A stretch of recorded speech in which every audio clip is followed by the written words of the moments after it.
देखिएगा, जैसे मैंने यहां पर एक बात कही बच्चों, ठीक है, मैंने क्या कहा, मैंने कहा a is greater than b, या फिर मैं कहता हूं b is smaller then a। इन दोनों बातों का मतलब एक ही है, इन दोनों बातों का मतलब क्या है, एक ही है। a b से बड़ा है या b a से छोटा है, दोनों बातों का मतलब क्या है, लगभग सेम ही है। दोनों बातों का लगभग मतलब क्या है, सेम ही है। एक्चुअल में कुल मिलाकर मैं कहूं बच्चों, यदि दूसरे तरीके से मैं आपके लिए कहूं तो यहां पर आपको ना कुछ चीजों का ध्यान रखना है कि इस चैप्टर के अंदर मेन ये सिंबल है जिनके बारे में आपको जानकारी होनी जरूरी है। ये वाले कुछ ऐसे सिंबल हैं जिनके बारे में आपको पता होना बहुत ज्यादा क्या है, जरूरी है। जैसे ये मैं बात करता हूं बच्चों, ठीक है ना। यदि मैंने कहा यहां पर मैंने a लिख दिया और यहां पर मैंने b लिख दिया, तो इस बात का मतलब क्या हो गया, a b से छोटा है, a is smaller then b। यहां पर a लिखता हूं, यहां पर b लिखता हूं, तो इस बात का मतलब है a is greater than b, a b से बड़ा है। यहां पर मैंने a लिखा, यहां पर b लिखा, इस बात का मतलब क्या है, a इज स्मॉलर देन और इक्वल टू b, यानी a या तो b से छोटा है या उसके बराबर है। यहां पर मैं लिखता हूं a इज ग्रेटर देन और इक्वल टू b, इसका मतलब हुआ a या तो b से बड़ा है या उसके बराबर है, और इसका मतलब क्या हो गया, a is equal to b। a किसके बराबर है, b के बराबर है। अब यहां पर कुछ बेसिक सी बातें और क्या हमें पता होनी चाहिए बच्चों, उस पर ध्यान दीजिएगा। मैंने जब ये कहा कि a b से छोटा है, तो ये बिल्कुल, यदि मैं कहूं b a से बड़ा है, तो दोनों बातों का मतलब क्या है, सेम ही है। इन दोनों बातों का मतलब क्या है, सेम है। या फिर मैं ऐसे कहूं कि a b से बड़ा है या b a से छोटा है, दोनों बातों का मतलब क्या है, सेम ही है। यहां पर यदि मैं कहूं a is equal to b, ठीक है ना, या फिर मैं कहूं, ठीक है, यहां पर और लगा देता हूं बच्चों, और लगा देता हूं मैं बीच में, क्या लगा देता हूं, और, ठीक है ना। अब देखिएगा, या फिर मैं कहूं a is equal to b या b is equal to a, दोनों बातों का मतलब क्या है, सेम ही है। दोनों बातों का मतलब क्या है, सेम ही है। उसके अलावा पर यदि मैं कहूं कि a इज ग्रेटर देन और इक्वल टू b, ठीक है, और फिर आप कहें b इज स्मॉलर देन और इक्वल टू a, क्या ये दोनों बातें सेम है? नहीं, ये जरूरी नहीं है बच्चों इस बार, ठीक है ना, ये जरूरी नहीं है। यहां पर क्या कहा है, a b से या तो बड़ा है या उसके बराबर है, तो इसका मतलब ये नहीं हुआ कि b a से या तो छोटा होगा या बराबर होगा, यानी ये क्या है, ये आपका वेरी नहीं करता, ये वाला वेरी नहीं करेगा। तो इन तीनों को मेन पॉइंट समझिएगा, यानी कहीं पर स्टेटमेंट के अंदर हमें बदलाव करना हो, तो यदि यहां पर ऐसा स्टेटमेंट के अंदर दिया गया है, तो आप उसकी जगह ये भी लिख सकते हैं यदि आप चाहें, इसकी जगह पर आप ये लिख सकते हैं और इसकी जगह पर आप क्या है, ये लिख सकते हैं। अब मेन बात आती है, इसके अंदर भी बच्चों जैसे सिलॉक्स में होती है, स्टेटमेंट्स का रूल होता है। स्टेटमेंट्स का क्या रूल होता है, ध्यान दीजिएगा। कुछ हमारी होती है पॉजिटिव स्टेटमेंट और कुछ होती है नेगेटिव स्टेटमेंट। अब पॉजिटिव स्टेटमेंट क्या कहती है, जैसे सबसे पहली स्टेटमेंट है a is greater than b, तो यानी इसका, इससे क्या इन्फ्रेंस निकलता है, ये निकलता है कि a किससे बड़ा है, b से बड़ा है। a किससे बड़ा है, b से बड़ा है। a बड़ा है किससे, b से। फिर कहता है a is smaller then b, तो इसका मतलब क्या हो गया, a b से क्या है, छोटा है। a b से क्या है, छोटा है। फिर कहता है a is equal to b, तो इसका मतलब क्या हो गया, सीधा सीधा a b के बराबर है। यानी कहीं स्टेटमेंट के अंदर आपको इस टाइप के क्वेश्चन में ये स्टेटमेंट दी हो, तो उसका मतलब, उसका कंक्लूजन ये है, a is either greater than और equal to b, a b से या तो बड़ा है या उसके बराबर है, तो इसका मतलब क्या हो गया, ये हो गया बच्चों, ठीक है ना। a b से या तो बड़ा है या उसके बराबर है। a is either smaller than और इक्वल टू b, यानी a b से या तो छोटा है या उसके बराबर है। कई बार आप जो कोडेड इनइक्वालिटीज के क्वेश्चन को सोल्व करेंगे, ठीक है ना, तो कोडेड इनइक्वालिटी में कई बार आपको ना ऐसे दिया जाएगा, a star b means a is greater than b, ठीक है ना, a hashtag b means a is smaller then b, तो उसका इन्फ्रेंस क्या निकला, ये निकला बच्चों, ठीक है ना। ऐसे ही बच्चों नेगेटिव स्टेटमेंट में समझिएगा, जब ऐसा कहता है a is neither smaller than nor equal to b, यानी यहां पर कहा जा रहा है a b से ना तो छोटा है ना ही उसके बराबर है। तो इसका मतलब क्या होगा, इसका मतलब होगा कि ए जो है ना वो बी से बड़ा है। इसका मतलब क्या हुआ, देखिएगा यहां पर क्या कहा है, ए बी से ना तो छोटा है ना ही उसके बराबर है। तो इसका मतलब कंक्लूजन क्या हुआ कि ए बी से बड़ा है। फिर यहां कह रहा है A is neither greater than nor equal to B, A B से ना तो बड़ा है ना ही उसके बराबर है। अब जब ए बी से, देखिएगा तीन ही तो कंडीशन हो सकती है, या तो क्या होगा बच्चों, कुल मिलाकर मैं कहूंगा या तो ए बी से बड़ा होगा, या ए बी के बराबर होगा, या ए बी से छोटा होगा। यही तीन कंडीशन तो हो सकती है, इनके अलावा तो कुछ प्रैक्टिकली पॉसिबल नहीं है। जब उसने कह दिया कि ए बी से ना तो बड़ा है ना ही उसके बराबर है, तो इसका मतलब क्या हो गया, ए बी से छोटा है। दूसरी बात यहां कह रहा है A is neither smaller than nor greater than B, A B से ना तो छोटा है ना ही उससे बड़ा है, ना तो छोटा है ना बड़ा है, तो इसका मतलब क्या होगा, उसके बराबर होगा। तो इसका मतलब यहां पर क्या आ गया, ए बी के बराबर है। फिर अगला पॉइंट क्या कहता है, A is not smaller than B, A B से छोटा नहीं है। जब ये कह दिया कि ए बी से छोटा नहीं है, तो यानी ये दोनों चीज पॉसिबल है, ए बी से बड़ा भी हो सकता है या उसके बराबर भी हो सकता है। तो हम यानी इसका मतलब क्या हुआ, फाइनल स्टेटमेंट का मतलब ये हुआ कि ए बी से या तो बड़ा है या उसके बराबर है। जब कहता है A is not greater than B, A B से बड़ा नहीं है, तो अब ए बी से यदि बड़ा नहीं है तो या तो ए बी के बराबर होगा या ए बी से क्या होगा, छोटा होगा। तो यानी इसका मतलब ये निकल गया कि ए इज स्मॉलर देन और इक्वल टू बी। तो ये पॉजिटिव और नेगेटिव स्टेटमेंट दोनों को समझना हमारे लिए क्या था, जरूरी था। अब थोड़ा सा आगे हम बढ़ते हैं बच्चों। आगे मैं बढ़ूं उससे पहले आपको ना एग्जाम के अंदर यहां पर जो क्वेश्चन आएंगे, तो क्वेश्चन को सोल्व करने का रूल कैसे होगा, थोड़ा सा प्रैक्टिकली उसको बात को समझने की कोशिश कीजिएगा। जैसे बच्चों यहां पर देखिएगा, मैंने एक स्टेटमेंट ली,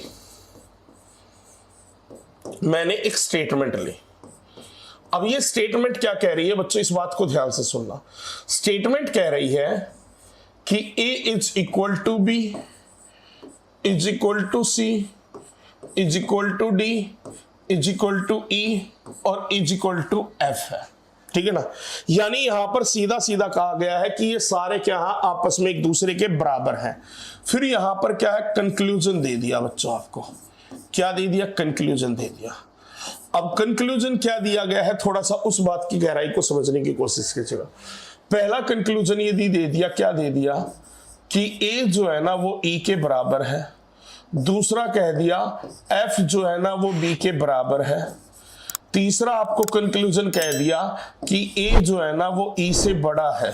ठीक है ना, और चौथा आपको कह दिया क्या, कि जो बी है ना या तो वो ई से बड़ा है या उसके बराबर है। अब बच्चों यहां पर थोड़ा सा ध्यान से समझने की कोशिश कीजिएगा बच्चों। देखिएगा यहां पर एक बात को ना गहराई से समझने की कोशिश कीजिएगा। जो ये होता है ना आपका ना, ये एक ऐसा गेट है जिसमें दोनों तरफ से एंट्री हो सकती है, यहां से भी एंट्री हो सकती है और यहां से भी एंट्री हो सकती है। यानी इसमें दोनों तरफ से आपकी क्या है, एंट्री हो सकती है इक्वल साइन में, यानी लेफ्ट से भी और राइट से भी। ठीक है ना, अब क्वेश्चन को जो सोल्व करने का होता है ना प्रोसेस, उसका प्रोसेस होता है क्या है बच्चों, कि उसमें सबसे पहला पॉइंट होता है रीच का, कि हमें एलिमेंट की रीच करवानी है, एलिमेंट को वहां तक पहुंचाना होता है। देखिएगा ये मैं बिल्कुल हल्के हल्के इसलिए बता रहा हूं बच्चों, ये मेन क्वेश्चन जब क्वेश्चन का लेवल बढ़ेगा वहां कंसेप्ट काम आएगा, तो सिंपल क्वेश्चन से हमें चीजें समझ आ जाती है। ठीक है ना, सबसे पहले काम होता है रीच का। फिर सेकंड काम क्या होता है कि बीच के अंदर जो आपका क्या है, साइन है, ठीक है ना, वो ट्रू है या नहीं। सेकंड काम होगा साइन को प्रूफ करना, साइन को प्रूव करना। मेरी बात को ध्यान से समझिएगा। रीच का मतलब क्या है बच्चों, देखिएगा यहां पर रिलेशन ए और ई का दिया है, तो यानी हम सबसे पहले ये देखेंगे क्या ए ई तक पहुंच पा रहा है।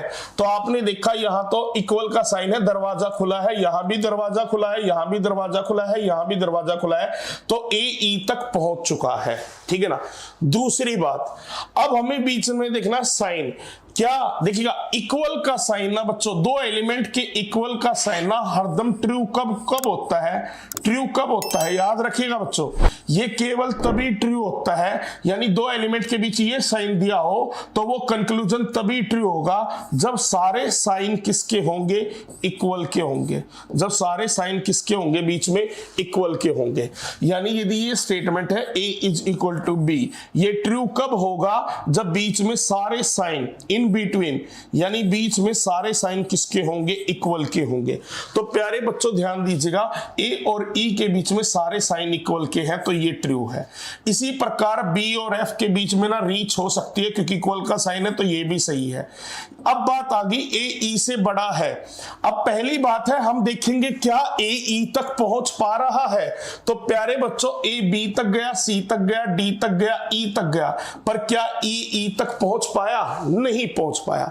यानी कहने का मतलब, मेरी बात को थोड़ा सा अब यहां पर ध्यान से समझिएगा बच्चों कि a is greater than e, यदि ये बात ट्रू होनी है तो उसके लिए बीच में जितने भी साइन आए हैं, यानी रीच की तो बात है ही है, यानी वो तो रीच होनी चाहिए, तो रीच तो हो ही चुकी है।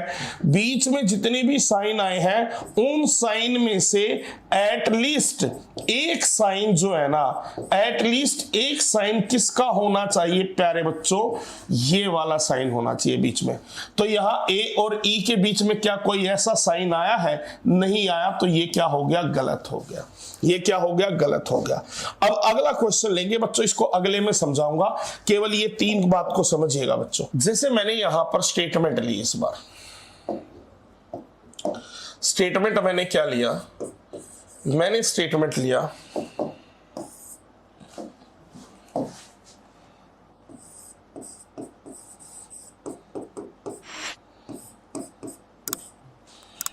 मैंने कहा a is equal to b, c d e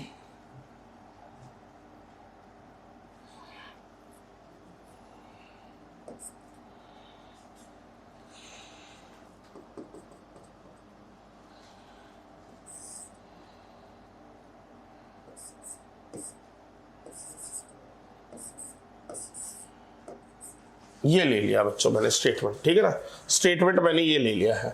अब कंक्लूजन ले रहा हूं मैं अलग अलग, कंक्लूजन पर ध्यान दीजिएगा बच्चों।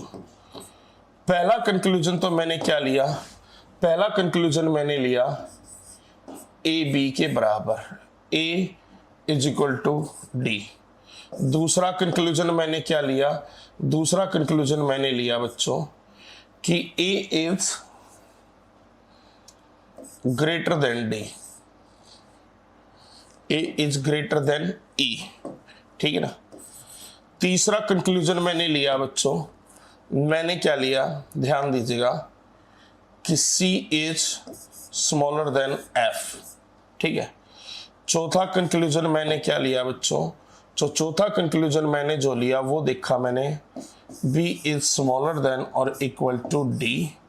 और पांचवा कंक्लूजन जो मैंने लिया, मैंने क्या लिया, e इज ग्रेटर देन और इक्वल टू c। अब प्यारे बच्चों यहां पर ध्यान से समझिएगा, इसके माध्यम से आप सारी चीजें क्या है क्लियर करेंगे। देखिएगा बच्चों, मैंने आपको दो ही चीजें बताई थी बच्चों, यानी जो क्वेश्चन को सोल्व करने का सबसे पहले स्टेप क्या होता है, एलिमेंट का रीच, ठीक है ना। सबसे पहले क्या डिपेंड करेगा, एलिमेंट की रीच होनी चाहिए, एलिमेंट की रीच होनी चाहिए। तो यहां पर हम कंक्लूजन के अंदर हर एलिमेंट की क्या है, रीच देखेंगे। सबसे पहले आप ना उसके लिए आप कह सकते हैं बच्चों, आपको एक छोटी सी बात याद रखनी है। वो बात क्या याद रखनी है, याद रखिएगा बच्चों, जैसे मैं यहां पर बता देता हूं एक तरफ, हाँ यहां पर बता देता हूं एक तरफ, ठीक है ना। वो बात क्या याद रखनी है बच्चों, मान लीजिएगा आपका एक गेट ये होता है, एक गेट आपका ये होता है, एक गेट आपका ये होता है, एक गेट आपका ये है और एक गेट आपका ये है। तो मेनली ये 5 गेट होते हैं। तो बच्चों इसके अंदर हरदम देखना, यहां से एंट्री हो सकती है, पर यहां से एंट्री नहीं हो सकती क्योंकि गेट क्या है, बंद है। यहां से एंट्री नहीं हो सकती, गेट बंद है। यहां से एंट्री हो सकती है, गेट खुला है। यहां पर दोनों तरफ से एंट्री हो सकती है। यहां पर इस तरफ से एंट्री हो सकती है, पर इस तरफ से गेट क्या है, क्लोज है। यहां पर इस तरफ से क्या है, गेट क्लोज है, पर इस तरफ से क्या हो सकती है, एंट्री हो सकती है। तो ये रीच के लिए बड़ा कारगर साबित होगा। अब यहां पर ध्यान दीजिएगा बच्चों, क्वेश्चन में ए की डी तक हम रीच को देखेंगे। यहां पर बात को समझने की कोशिश देखा तो मैंने देखा ए से हम बी तक पहुंच गए, फिर गेट खुला है, सी तक पहुंच गए, पर आगे तो गेट बंद है। अब गेट बंद हो गया तो ए तो डी तक पहुंच ही नहीं पाया, इसलिए ये वाला तो सीधा सीधा क्या हो गया, गलत हो गया। ठीक है ना। दूसरा, ए से अब ई की तरफ देखना, गेट कहां से खुला है, ए का, तो ए को ई तक पहुंचाना है। ए से बी गए, बी से सी गए, पर सी से क्या हम डी, यहां तो गेट बंद था तो ई तक पहुंच ही नहीं पाए, तो इसलिए ये भी क्या हो गया, गलत हो गया। तीसरा, अब देखो गेट किसकी तरफ से खुला है बच्चों, गेट एफ की तरफ से खुला है। जिस तरफ से गेट खुला है उसी तरफ से चेक करो, तो एफ को सी तक पहुंचाना है। गेट खुला है, ई तक पहुंच गए, गेट खुला है, डी तक पहुंच गए, गेट खुला है, सी तक पहुंच गए, तो यानी ये भी ट्रू नहीं है, इसके लिए भी कुछ कंडीशन होगी, पर रीच हो चुकी है। ठीक है ना। अब गेट यहां डी की तरफ से खुला है, तो डी से गया मैं सी की तरफ, सी से फिर यहां देखो गेट बंद है, तो इसका मतलब यहां रीच नहीं हुई। यहां ई से गया मैं किसके पास, सी के पास, मैंने यहां पर देखा ई से मैं गया डी के पास, डी से गया मैं सी के पास, तो यहां भी क्या है, रीच हो चुकी है। यहां भी क्या है, रीच हो चुकी है। अब दूसरा चेक आप क्या करेंगे बच्चों, साइन में। दूसरा चेक किस में करेंगे, साइन में। साइन में एक बात याद रखना बच्चों, साइन में क्या है, यदि मान लीजिएगा आपको ना कंडीशन ये दी गई है, क्या है, a is equal to B है, तो ये केवल पता है कब ट्रू होगा, कब ट्रू होगा, जब बीच में सारे साइन क्या होंगे, इक्वल के होंगे। बीच में जब सारे साइन किसके को होंगे, इक्वल के। ठीक है ना। ये ट्रू कब होगा बच्चों, तो ये याद रखना, ये ट्रू केवल एक ही कंडीशन में होता है, जब इन दोनों के बीच सारे साइंस किसके होंगे, इक्वल के होंगे। सारे साइंस किसके होंगे, इक्वल के होंगे। ठीक है ना। तीसरा बच्चों याद रखिएगा, तीसरा देखिएगा सेकंड का, बी मैं कहता हूं ए इज ग्रेटर देन बी, ये ट्रू कब होगा बच्चों, याद रखना, ये ट्रू कब होगा, यहां पर कि बीच में जितने भी साइंस हैं, बीच में जितने भी साइन हैं उनमें एटलीस्ट एक साइन जो है ना, एटलीस्ट एक साइन किसका होना जरूरी है, इसका होना जरूरी है।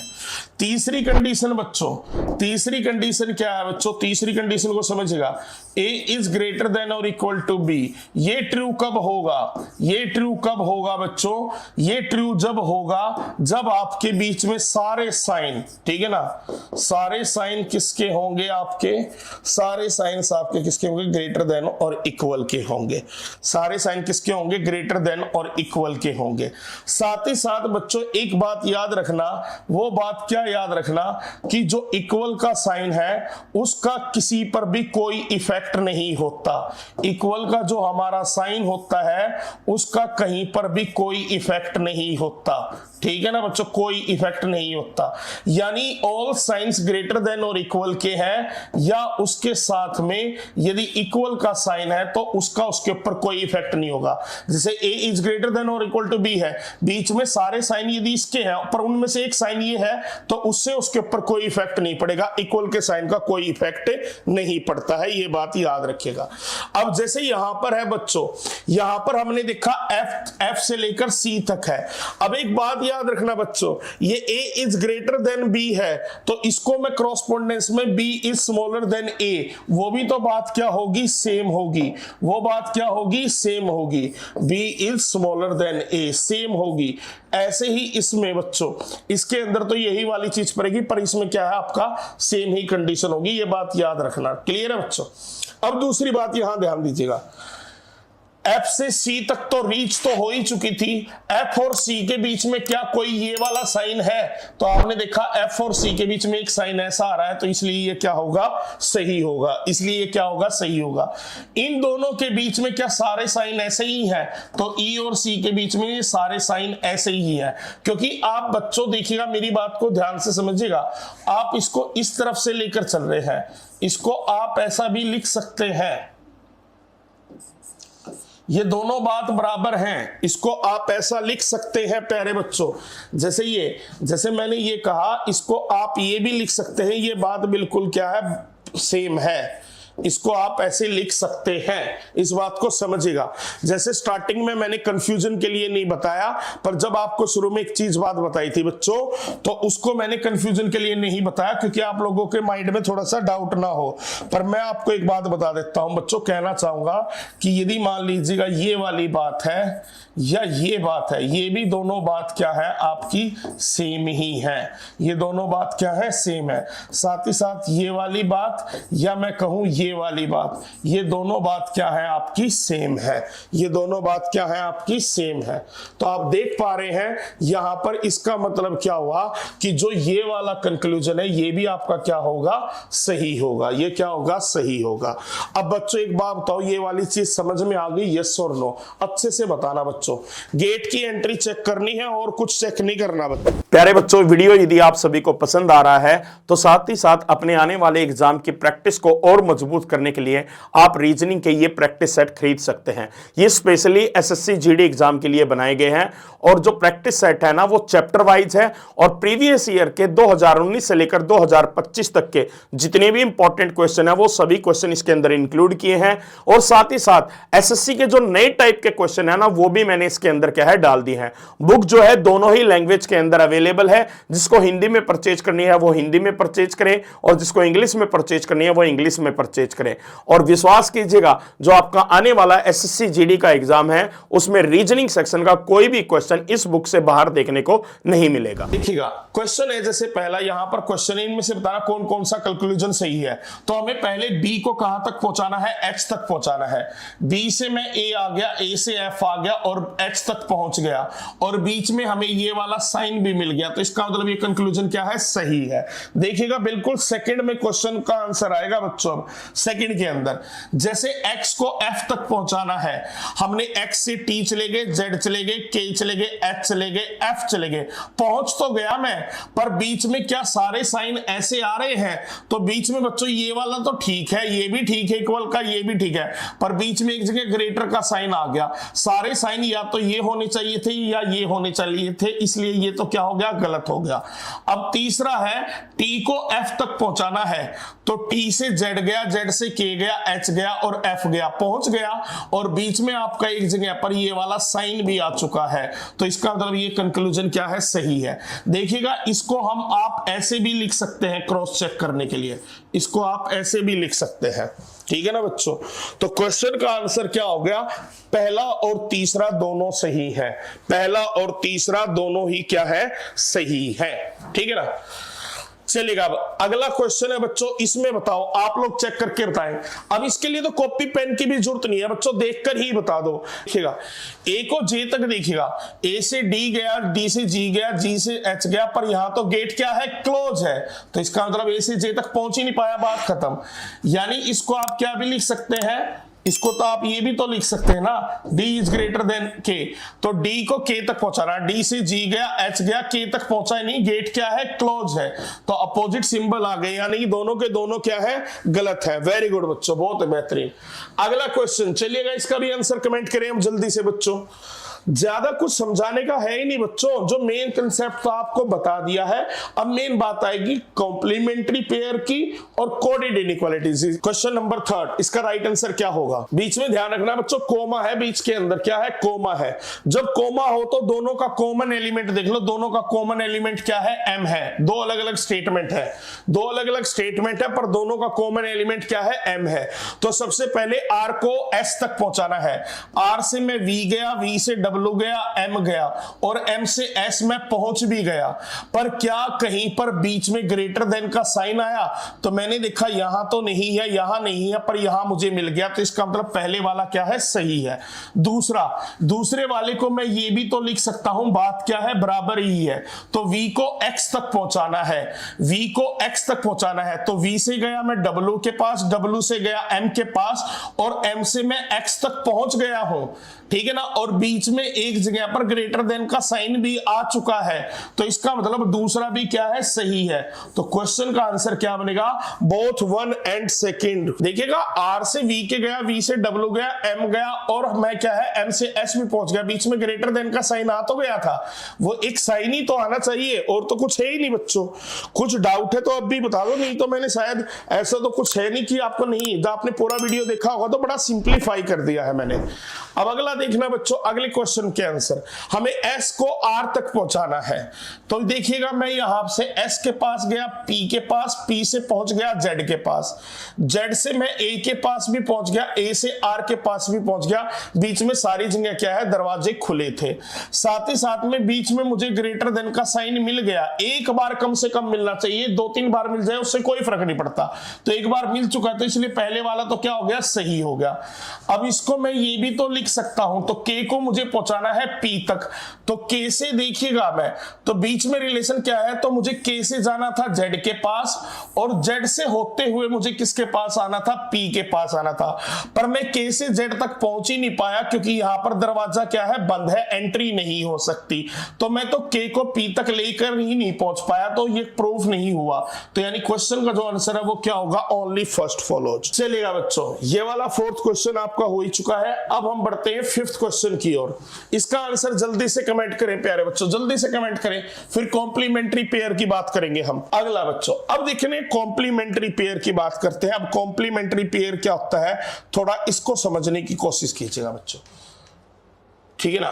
कॉम्प्लीमेंट्री पेयर क्या होता है, जैसे यहां पर बच्चों एक क्वेश्चन लेता हूं मैं, क्वेश्चन के माध्यम से चीजें और बेटर क्लियर होंगी। मैंने एक स्टेटमेंट लिया, स्टेटमेंट क्या लिया बच्चों, ध्यान दीजिएगा। मैंने कहा A is equal to B, greater than और इक्वल टू सी, ठीक है, और डी, ये स्टेटमेंट लिया। फिर मैंने कंक्लूजन लिया बच्चों, कंक्लूजन पर ध्यान दीजिए। कंक्लूजन क्या लिया, पहला कंक्लूजन लिया मैंने कहा A is greater than D. दूसरा कंक्लूजन मैंने कहा A is equal to D. अब मेरी बात को ध्यान से समझने की कोशिश कीजिएगा। कॉम्प्लीमेंट्री पेयर ये बहुत जरूरी है प्यारे बच्चों, कॉम्प्लीमेंट्री पेयर ये बहुत जरूरी है, ठीक है ना। अब इसमें समझना बच्चों कॉम्प्लीमेंट्री पेयर में होता क्या है, देखिएगा। यदि मैं नॉर्मल इसको अपने तरीके से चेक करता हूं तो ये दोनों कंक्लूजन गलत आएंगे। दोनों कंक्लूजन क्यों गलत आएंगे, ए से मैं डी तक तो पहुंच गया पर बीच में मुझे ऐसा साइन नहीं मिला, इसलिए ये गलत है।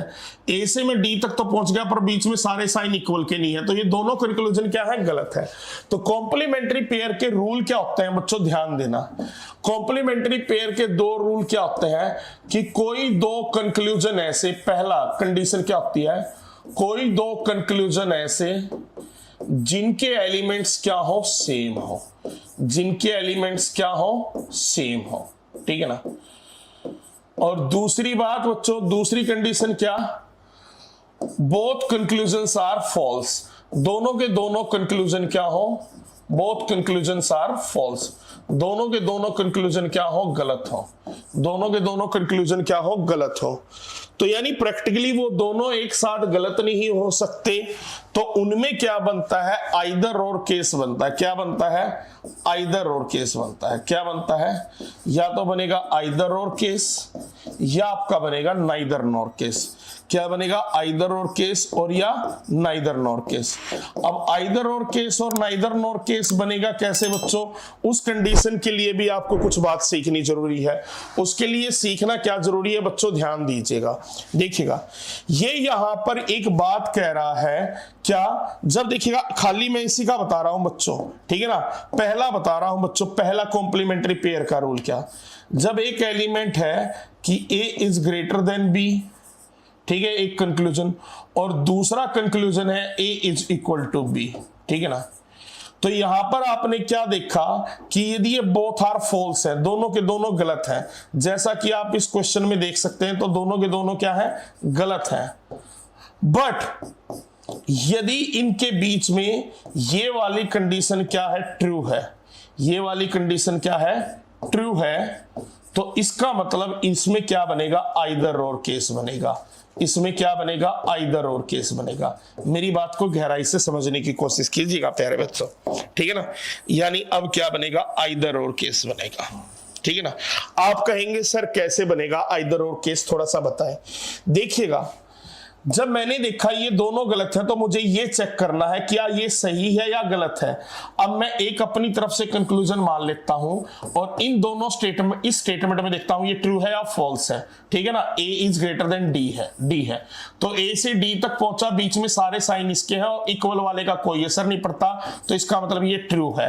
तो जब ये बात, अब यदि ये बात ट्रू है इस स्टेटमेंट में, तो ये दोनों बात एक साथ गलत नहीं हो सकती, क्योंकि इसका मतलब क्या है, ए या तो डी से बड़ा है या बराबर है, तो इसलिए इन दोनों में से कोई एक सही होगा।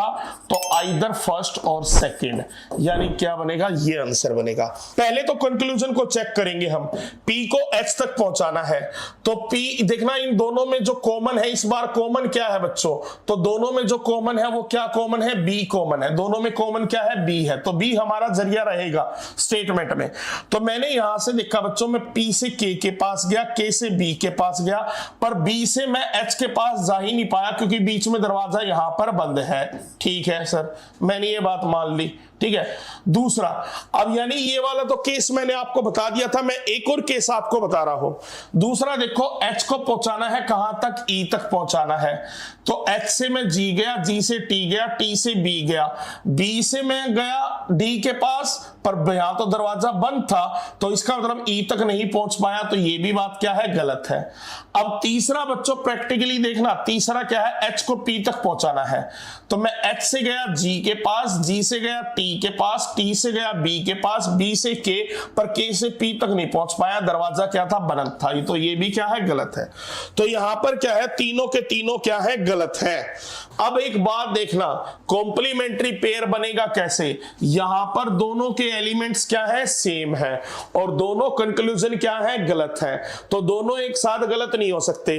पर इस बार की कंडीशन क्या है बच्चों, ध्यान दीजिएगा। यानी मैंने पिछली बार तो बताया था, एक तो कॉम्प्लीमेंट्री पेयर बनता है आपका इस फॉर्म का, और एक कॉम्प्लीमेंट्री पेयर बनता है आप इस फॉर्म का। क्या, यदि A is greater than B है, ठीक है ना, और A इज स्मॉलर देन और इक्वल टू B है। यदि स्टेटमेंट में ये दोनों के दोनों गलत दिए हैं, ये दोनों के दोनों क्या दिए हैं, गलत दिए हैं, तो प्रैक्टिकली ये दोनों एक साथ गलत नहीं हो सकते, तो प्रैक्टिकली ये दोनों एक साथ गलत नहीं हो सकते, तो इसलिए इनमें हरदम क्या बनता है, आइदर और केस बनता है।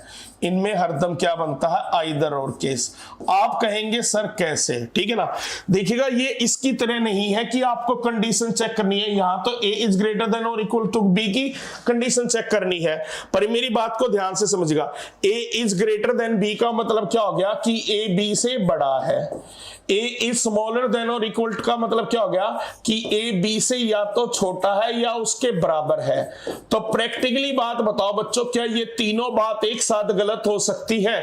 नहीं हो सकती, क्योंकि या तो A B के बराबर होगा, या A B से बड़ा होगा, या A B से छोटा होगा। तो ये तीनों बात एक साथ कैसे गलत हो सकती है? तो यहां भी तो ये यही कह रहा है। इससे हमें पता चला कि P H से बड़ा नहीं है, ये बात गलत है। इससे हमें क्या पता चला कि P H से छोटा नहीं है, ये भी बात गलत है, और P H के बराबर है, ये भी बात गलत है। तो ये तीनों बात एक साथ कैसे गलत हो सकती है, वो बात अलग है। ये तीनों को दो ही कंक्लूजन में दिया गया है, तो इसलिए यहां भी क्या बन जाएगा प्यारे बच्चों, आइदर और केस बन जाएगा। क्या बन जाएगा, आइदर और केस। चलिएगा अब क्वेश्चन पर आए बच्चों। जैसे ये वाला क्वेश्चन है, अब ध्यान दीजिएगा क्वेश्चन के ऊपर। डी क्या है, बड़ा है P से, तो देखिएगा बच्चों, मैं D से गया I के पास, I से H के पास, फिर J के पास, फिर P के पास, पर कहीं भी बीच में ग्रेटर देन का साइन नहीं आया, तो ये वाला क्या है, गलत है। D P के बराबर है, तो D P के बराबर नहीं हो सकता, रीच तो हो गई, पर बीच में सारे साइन इक्वल के नहीं है। अब एक बात देखो बच्चों, अब आपको कंक्लूजन में क्या चेक करना है, कंक्लूजन में केवल इतना चेक करना है, क्या ये वाली बात कहीं सही तो नहीं। यदि ये वाली बात सही है तो इसका मतलब इनमें बनेगा आइदर और केस, और ये बात सही नहीं है तो बनेगा नाइदर नॉर केस। तो मैंने यहां पर देखा डी और पी के बीच में तो सारे साइन यही है, तो इसका मतलब इन दोनों में क्या बनेगा, आइदर और केस बनेगा। तो क्वेश्चन का आंसर होगा ऑप्शन सी। अब इस क्वेश्चन के ऊपर आ जाते हैं हम। यहां पर देखना हमें टी से आर तक जाना है, ठीक है ना। तो पहली बात बच्चों, अब यहां पर हमारे पास 3 स्टेटमेंट दी गई है, ठीक है। अब जब 3 स्टेटमेंट दी गई है तो ये वाला जो है ना, ये डी आपका कॉमन है यहां पर, ठीक है ना, ठीक है ना। पहली और तीसरी में क्या कॉमन है, डी कॉमन है, और दूसरी और चौथी में क्या कॉमन है, ओ कॉमन है, ठीक है ना। क्या कॉमन है, ओ कॉमन है। हमें टी से आर के पास जाना है, तो मैं टी से गया डी के पास, डी से मैं ओ के पास भी आ गया, ओ से मैं आर तक पहुंच भी चुका हूं। प्रैक्टिकली देखा जाए, मैं टी से गया किसके पास, डी के पास, डी से गया मैं किसके पास, ओ के पास, और ओ से आर के पास गया, और बीच में एक जगह ग्रेटर देन का साइन आ गया। तो इसका मतलब ये वाला कंक्लूजन क्या है प्यारे बच्चों, सही है। ये कंक्लूजन क्या है, सही है। अब दूसरा प्रूफ करना है कि पी आर के बराबर है। तो देखिएगा बच्चों, मैं पी से गया किसके पास, डी के पास, ठीक है ना, पी से गया डी के पास। अब डी से मैं गया किसके पास, ओ के पास, डी से मैं गया ओ के पास, और ओ से मैं किसके पास गया, ओ से गया मैं आर के पास। पर बीच में कहीं पर ये देखिएगा तीनों साइन इक्वल के हैं, नहीं है, तो ये बात क्या हो गई, गलत होगी। इसको मैं प्रैक्टिकली ये भी तो लिख सकता हूं बच्चों, लिख सकता हूं ना। तो देखो मैं यहां पर देखो, पी से मैं आर तक पहुंच तो जाऊंगा, पर बीच में ग्रेटर देन का साइन नहीं आया, तो ये भी बात क्या होगी, गलत होगी। अब ये दोनों कंक्लूजन एक साथ गलत तभी होंगे, तब ये वाली बात गलत होगी इन दोनों के बीच में। पहले ये देखो, ये बात क्या इन दोनों के बीच में गलत है, तो मैंने यहां से देखा ये बात तो बिल्कुल सही है, क्योंकि बीच में ग्रेटर देन और इक्वल के 2 बार साइन आ चुके हैं, और एक इक्वल वाले का कोई इफेक्ट नहीं पड़ता। तो इसका मतलब इन दोनों में क्या बनेगा, आइदर और केस बनेगा। आइदर और केस बनेगा तो क्वेश्चन का जो आंसर बनेगा वो क्या बनेगा, only first and either second और थर्ड फॉलोज। क्वेश्चन का आंसर क्या बनेगा, ऑप्शन डी बनेगा। अगला क्वेश्चन नेक्स्ट पर देखिएगा बच्चों, अब जल्दी से इसको भी खत्म कर देते हैं।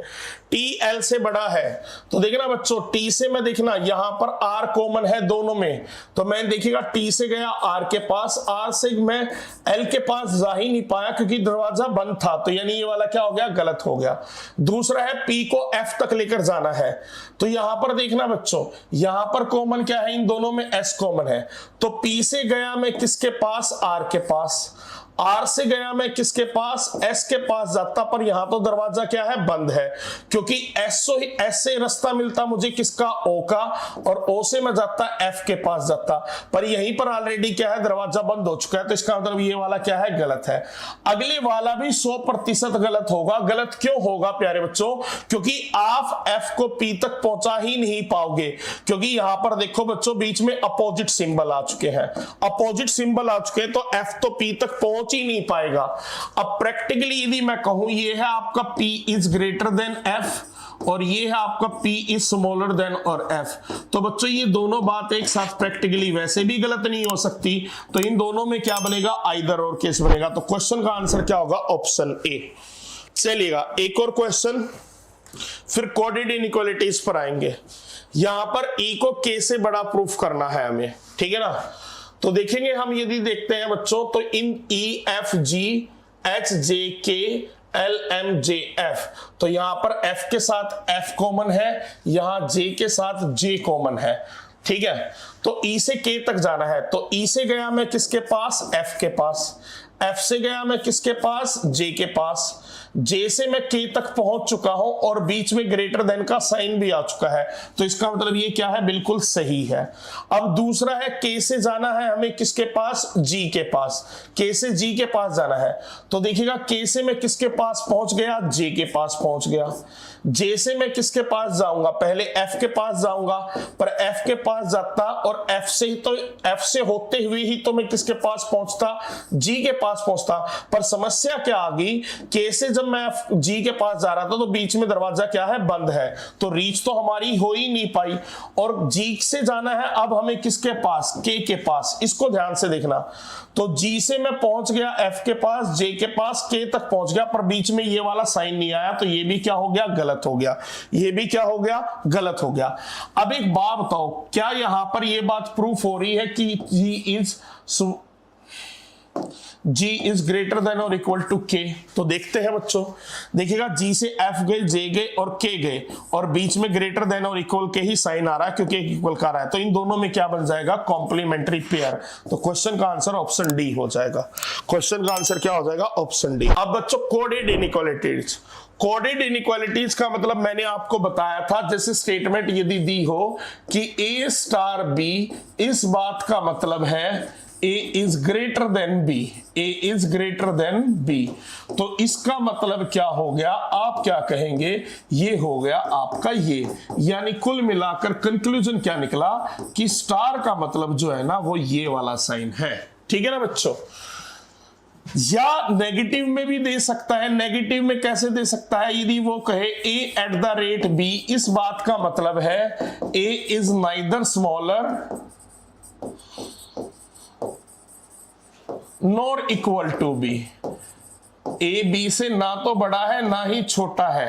तो बच्चों इस बात का मतलब अब क्या हो जाएगा कि A B से बड़ा होगा, यानी फाइनली क्या निकला, एट द रेट का मतलब क्या है, ग्रेटर देन है। एट द रेट का मतलब क्या है, ग्रेटर देन है। इस बात को ध्यान दीजिएगा। ठीक है ना बच्चों, जैसे यहां पर दिया गया है बच्चों, आने वाले दो क्वेश्चन करेंगे हम। यहां पर कहा है A स्टार B का मतलब है A is neither greater than nor equal to B, A B से ना तो बड़ा है ना ही बराबर है, तो इसका मतलब है, इसका मतलब क्या हो गया, ये वाला साइन हो गया एट द रेट का। डॉलर का क्या होगा बच्चों, ठीक है, A इज, क्योंकि इसका मतलब तो सीधा सीधा ये हो गया ना बच्चों कि A स्मॉलर है B से, ठीक है ना।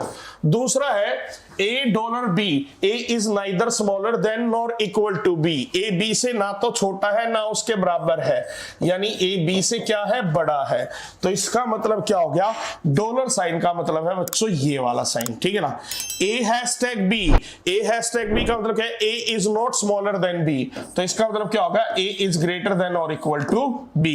तो यहां से हमें पता लगता है हैशटैग का मतलब क्या हो जाएगा बच्चों, ये वाला साइन। ठीक है ना, उसके बाद है A star B means A is not greater then B, A B से बड़ा नहीं है, तो इसका मतलब A क्या होगा, B से या तो छोटा या उसके बराबर, यानी स्टार का मतलब क्या हो गया बच्चों, ये वाला साइन हो गया। स्टार का मतलब क्या हो गया, ये वाला साइन हो गया। ठीक है ना। अब अगली बात फिर है A percentage B, A is neither greater than nor smaller than B, A B से ना तो छोटा है ना बड़ा है, तो इसका मतलब उसके क्या होगा, बराबर होगा।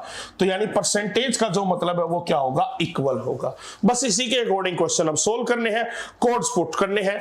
जैसे ये वाली इक्वेशन क्या हो जाएगी, D एट द रेट का मतलब क्या है, ये वाला साइन, परसेंटेज का मतलब क्या है, इक्वल का साइन, R का मतलब कि सॉरी हाँ स्टार का मतलब क्या है आपका, ये वाला साइन। ठीक है ना, उसके बाद एट द रेट का मतलब है ये वाला साइन। तो स्टेटमेंट तो आपकी ये होगी। अब कंक्लूजन पे आते हैं, हैशटैग का मतलब है ये वाला साइन आपका, ठीक है ना, और डॉलर का जो मतलब था आपका ये वाला साइन था। ठीक है ना, तो मैंने सारे कोड्स को क्या है, चेंज कर लिया है। बस अब क्वेश्चन को सोल्व करेंगे। W को D तक ले जाना है, W से R गया, M गया, D तक पहुंच गया, पर बीच में सारे साइन ऐसे नहीं आया, तो पहले वाला क्या हो गया, गलत हो गया।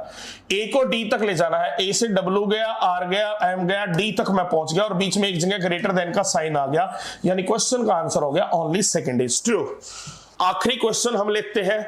यहां पर भी बच्चों इक्वेशन को पहले तो पुट कर लो कि हैशटैग का मतलब हमने देखा था, हैशटैग का मतलब क्या था, ग्रेटर देन और इक्वल का साइन। ठीक है ना, ग्रेटर देन और इक्वल का साइन। और जो आपका परसेंटेज था, परसेंटेज का मतलब क्या था, इक्वल का साइन था। परसेंटेज का मतलब था इक्वल का साइन। तो ये तो आपका हो चुका है बच्चों। अब दूसरा देखना, एट द रेट का मतलब था स्मॉलर देन का साइन। एट द रेट का मतलब क्या था, स्मॉलर देन का साइन। ठीक है ना, और साथ ही साथ परसेंटेज का मतलब क्या था, परसेंटेज का मतलब था इक्वल का साइन। परसेंटेज का मतलब था इक्वल का साइन। ठीक है ना। अब बच्चों यहां पर ध्यान दीजिएगा, पहले वाले को देखो, K क्या M से बड़ा है, K से गया D के पास, N के पास, M तक मैं पहुंच गया। ठीक है ना, इसको हम ये भी तो लिख सकते हैं K is greater than M, लिख सकते हैं ना बच्चों। ठीक है ना, तो M तक मैं पहुंच गया, पर बीच में ग्रेटर देन का साइन नहीं आया। के से एम तक पहुंच गया पर बीच में सारे साइन इक्वल के नहीं है, तो ये दोनों गलत। पर बच्चों प्रैक्टिकली देखा जाए इन दोनों के बीच ये वाली बात क्या हो रही है, ट्रू हो रही है। ये वाली बात ट्रू हो रही है, तो इसका मतलब इन दोनों में क्या बनेगा, कॉम्प्लीमेंट्री पेयर, यानी क्वेश्चन का आंसर होगा ऑप्शन डी। तो डियर स्टूडेंट, इसी के साथ आज का वीडियो यहीं पर कंप्लीट होता है और मुझे पूरी उम्मीद है कि आपको आज का वीडियो पसंद जरूर आया होगा। तो आज का वीडियो यदि आपको पसंद आया है तो वीडियो को लाइक करना ना भूलें, और जिन बच्चों ने अभी तक चैनल को सब्सक्राइब नहीं किया है वो बच्चे चैनल को सब्सक्राइब भी कर दीजिए। तो अब मिलते हैं अगली वीडियो में नई वीडियो के साथ। Till then take care, good bye.